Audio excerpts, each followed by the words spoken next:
Hello everyone, एक बार फिर से आप सभी का स्वागत है हमारे चैनल के ऊपर जिसका नाम है साइको प्रोफेसर। तो आज के इस वीडियो में बात करने वाले हैं हम आपके लिए यूजीसी नेट साइकोलॉजी जो आपका एग्जामिनेशन होने वाला है जून 2023 सेशन के लिए। ठीक है, जिसकी डेट्स आ चुकी हैं आपकी 13 से लेके 22 जून तक के लिए। ठीक है, तो उसके लिए हम बात करने वाले हैं आज कुछ खास हमारे सिलेबस के बारे में। ठीक है, कि क्या सिलेबस इसमें आपको पढ़ना है। ठीक है, तो उसको अभी हम देखेंगे। सिलेबस में खास तौर पे हम ध्यान देंगे आपकी unit number 2 and unit number 3। ठीक है, तो आज से हमारी ये unit number 2 and unit number 3 start हो रही है। तो अगर आप हमारे कोर्स वगैरह ज्वाइन करना चाहते हैं तो नीचे दिए गए व्हाट्सएप नंबर के ऊपर आप संपर्क करके, ऑलरेडी हमारे पास रिकॉर्डेड वीडियोस हैं तो आप उन रिकॉर्डेड वीडियोस को देख के अगर आप जून के लिए अटेम्प्ट कर रहे हैं तो बड़े ही आसानी से आप वो एग्जामिनेशन अच्छे से अपनी उसकी प्रिपरेशन कर सकते हैं। ठीक है, अदरवाइज फिर क्या होगा, आप यहाँ वहां भटकेंगे और फिर बाद में आपको काफी दिक्कतों का सामना करना पड़ सकता है। इसलिए अभी समय रहते इसको ज्वाइन कर लीजिए एंड जून 2023 में अपनी अच्छी प्रिपरेशन के साथ ये एग्जामिनेशन दीजिए और अपना जो है कॉन्फिडेंस सर्टिफिकेट सब कुछ बढ़ाइए। ठीक है, एक बार जुड़ने के बाद लोगों में कॉन्फिडेंस बढ़ जाता है कि उनको चीजें समझ में आने लगती है, कौन सी चीज कहाँ से पूछी जा रही है, क्या हो रहा है, इसका लिंक किस चीज से है, वो सारी बातें। लेकिन ये सब आपको ऐसे समझ में नहीं आएगा, जब आप ज्वाइन करेंगे उसके बाद ही आपको समझ में आएगा।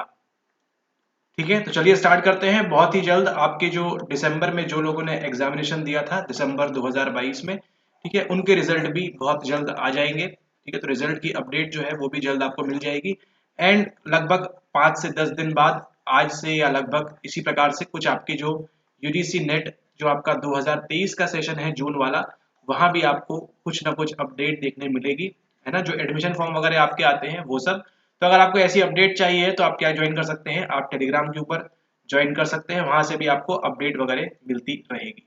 ठीक है, चलिए स्टार्ट करते हैं हम। आज हमारा unit number 2 and unit number 3 कह सकते हैं एक प्रकार से ये आपके लिए ओरिएंटेशन क्लास के रूप में भी इसको आप समझ लीजिए। ठीक है, कि क्या क्या इसके अंदर हमको पढ़ना है, क्या सारी चीजें हैं, और फिर उसके बाद निर्णय आपका होगा।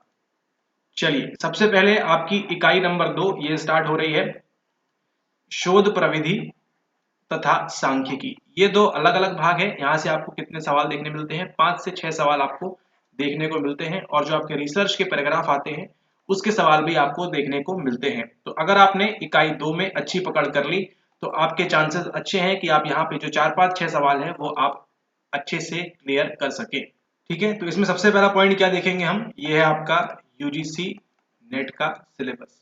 इसके अंदर सबसे पहला पॉइंट क्या देखेंगे हम देखेंगे आपका शोध, है ना। रिसर्च होती क्या है, उसका अर्थ, उसका उद्देश्य और उसका आयाम। ठीक है, कि हम कोई भी शोध कर रहे हैं चिल्ड्रंस के ऊपर, बच्चों के ऊपर या फिर बूढ़ों के ऊपर, कुछ भी हम रिसर्च कर रहे हैं तो सबसे पहले तो उसका अर्थ क्या है, उसका उद्देश्य क्या है, क्या हमको उससे किसी की भलाई करना है, क्या करना है, और उसका आयाम क्या है, उसका डायमेंशन क्या है।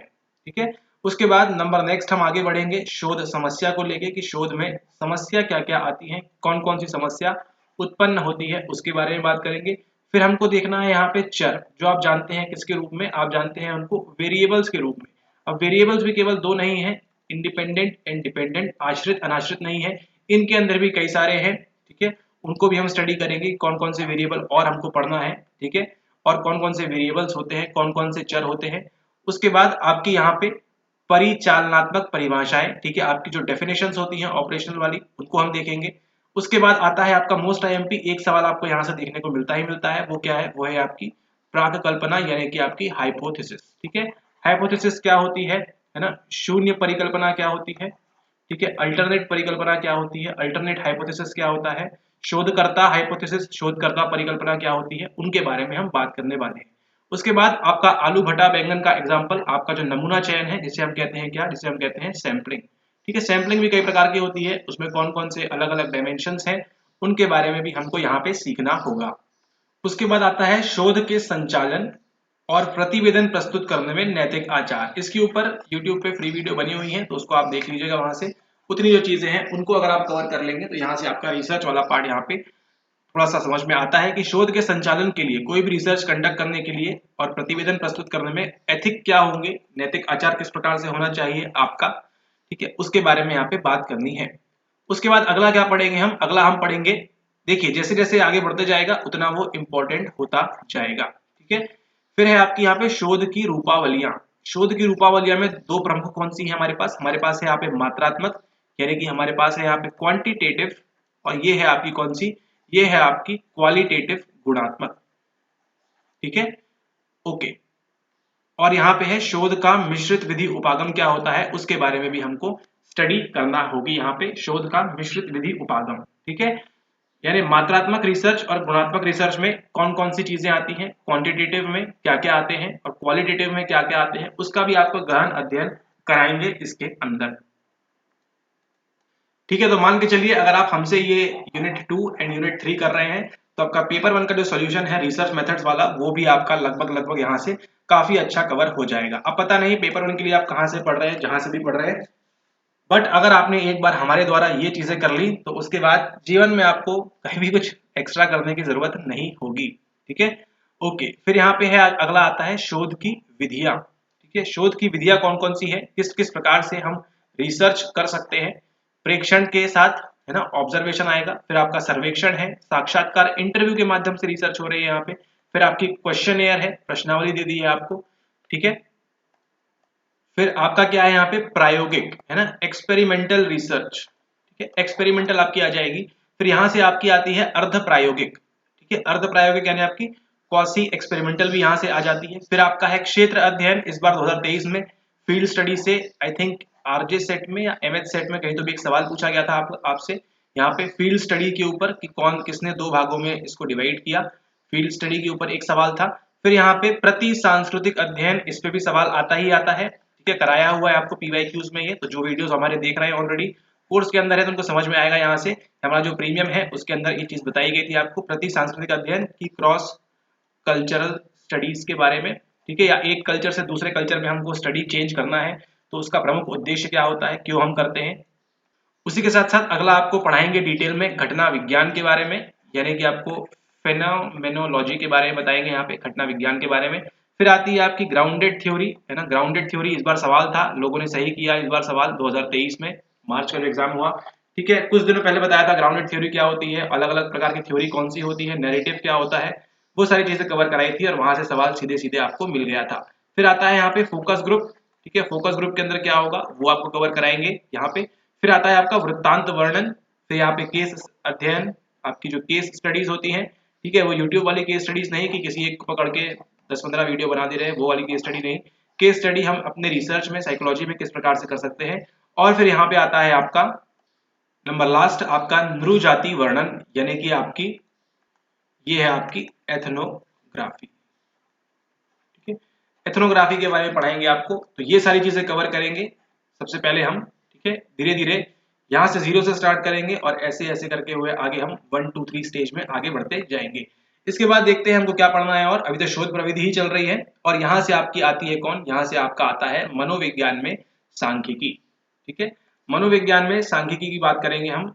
स्टैटिस्टिक्स की एंट्री कहाँ से होती है, सबसे पहले बेसिक स्टार्ट होता है आपका केंद्रीय प्रवृत्ति का मापन, ठीक है, आपके जो सेंट्रल टेंडेंसी है उसका मापन, और यहाँ पे प्रकीर्णन की हम बात करेंगे, ठीक है, कि आपका प्रकीर्णन यहाँ पे आपका जो डिस्पर्शन है वो किस प्रकार से होता है। उसके बाद बहुत अच्छे से एक वीडियो में संपूर्ण आपको बताया गया है ये आपको सामान्य प्रायिकता वक्र के बारे में, ऑलरेडी आप ये वीडियो देख चुके हैं, एनपीसी के बारे में, है ना, जो आपका नेशनल प्रोबेबिलिटी कर्व होता है, ठीक है, उसके बारे में आपका सामान्य प्रायिकता वक्र। फिर आपके पास आते हैं यहाँ पे प्राचलिक टी टेस्ट तथा गैर प्राचलिक साइन टेस्ट, ठीक है, प्राचलिक यह होता है आपका कौन सा पैरामेट्रिक, इसमें क्या होता है आपके पास क्या नमूना होना चाहिए क्या नहीं होना चाहिए, सारी डिटेल में कवर कराएंगे आपको।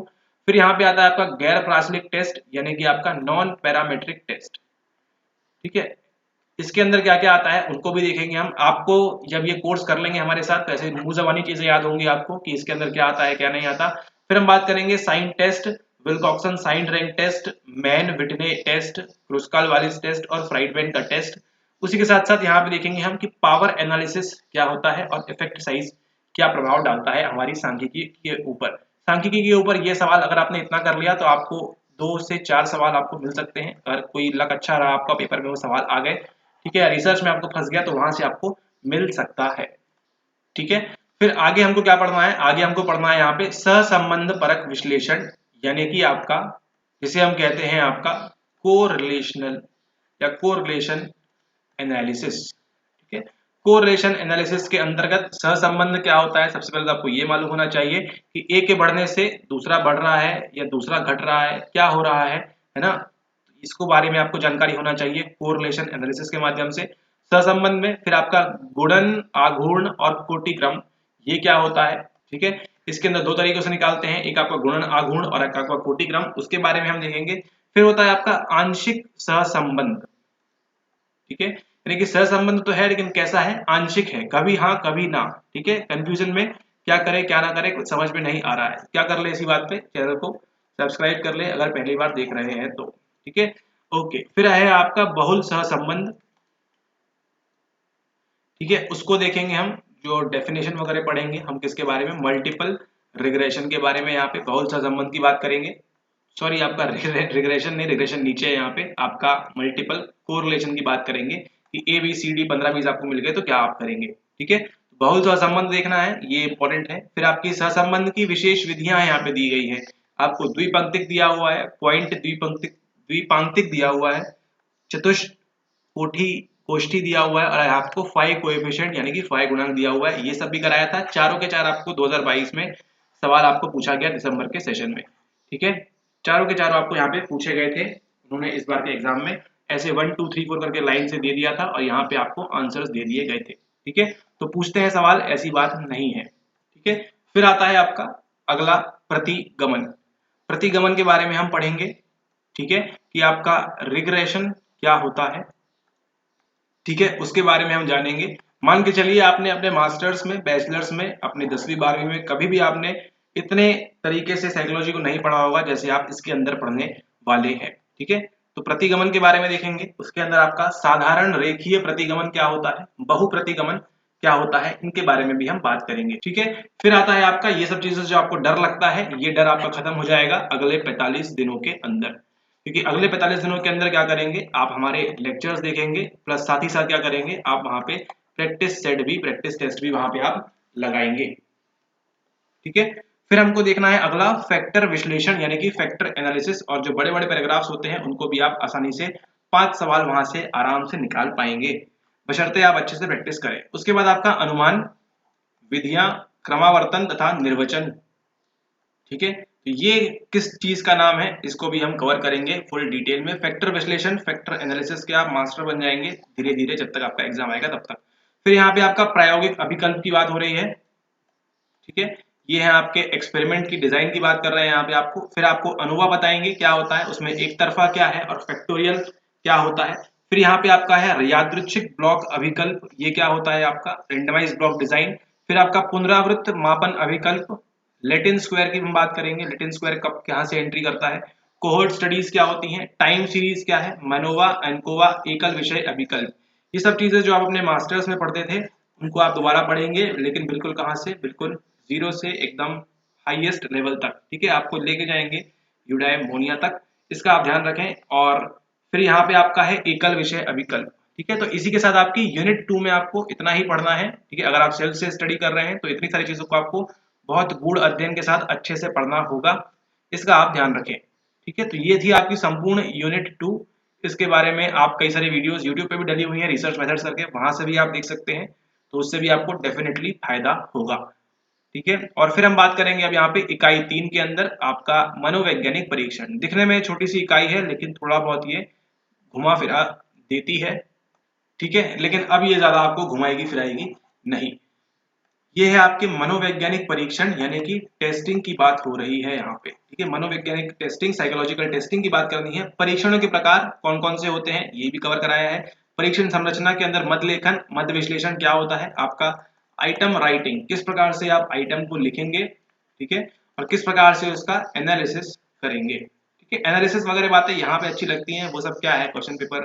ठीक है, परीक्षण का मानकीकरण, स्टैंडर्डाइज क्या होता है। ठीक है, फिर विश्वसनीयता की बात करनी है, आर एंड वी। ठीक है, रवि एंड विक्रम की हमको दो इंपॉर्टेंट बात करनी है, और क्या उनके मानदंड है उनके बारे में हमको यहाँ पे बात करनी है। ठीक है, तो इसको देखेंगे हम परीक्षणों के प्रकार के अंदर, ये सारी चीजें। उसके बाद परीक्षण करने के क्षेत्र, कहाँ कहाँ पे परीक्षण किया जा सकता है, बुद्धि की जगह पे किया जा सकता है। इंटेलिजेंस के टेस्ट कौन कौन से हैं, ठीक है। फिर आपका सृजनात्मकता की बात होगी, क्रिएटिविटी की बात होगी। फिर आपका तांत्रिका नहीं तंत्रिका लिख देते, तांत्रिका मनोवैज्ञानिक परीक्षण, ठीक है, इनको देखेंगे। फिर आपका अभिक्षमता की बात होती है, ठीक है, आपके एप्टीट्यूड की।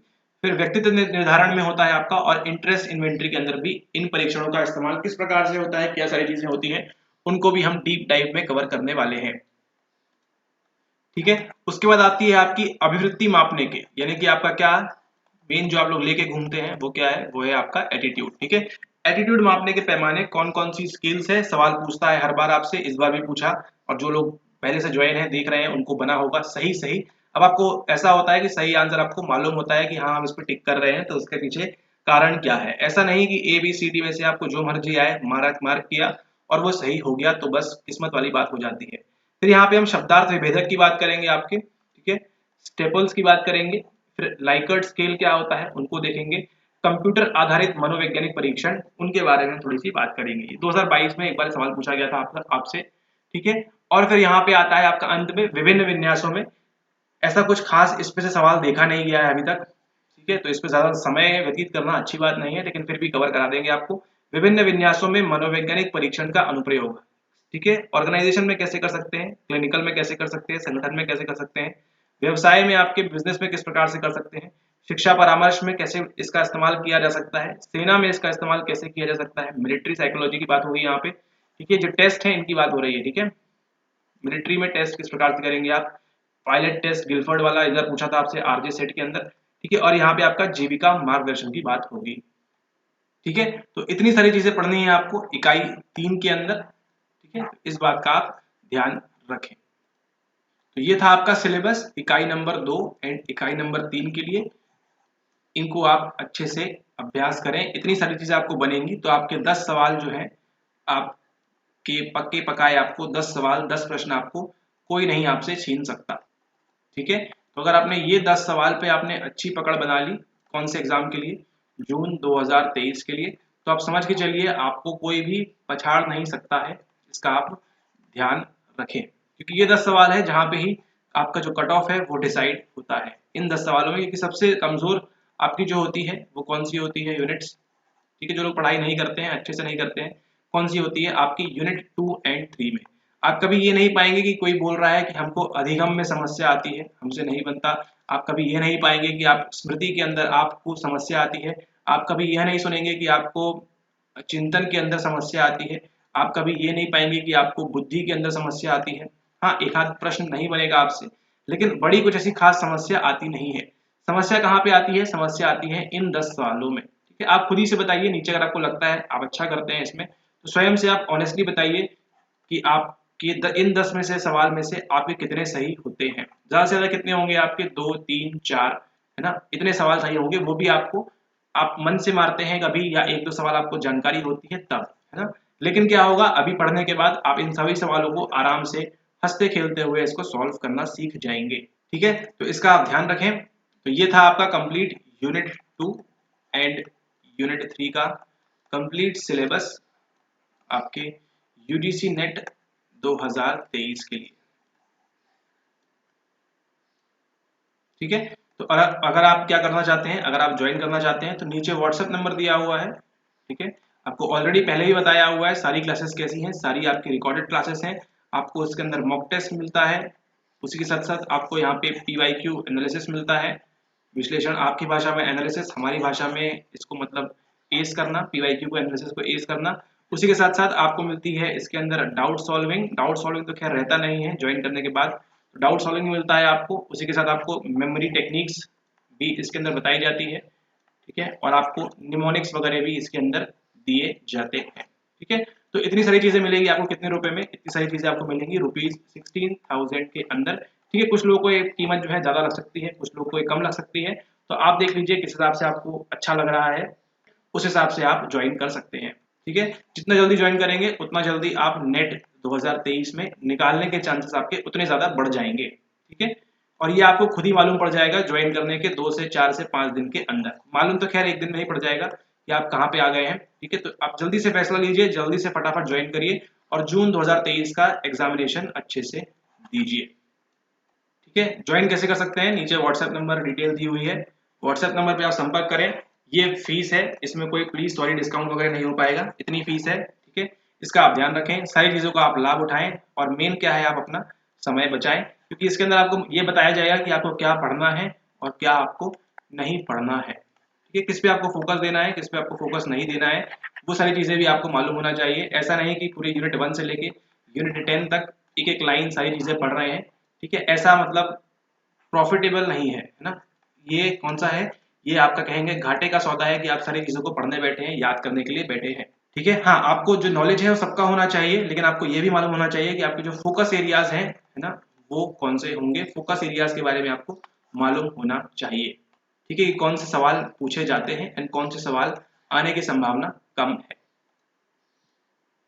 ठीक है, okay, thanks for watching the video अगर पसंद आया हो, सिलेबस आपने देखा अच्छा लगा हो, तो आप चैनल को सब्सक्राइब कर सकते हैं एंड वीडियो को लाइक कर दीजिए एंड अपने फ्रेंड्स के साथ इसको शेयर कर सकते हैं। Okay, thank you very much and have a nice day ahead.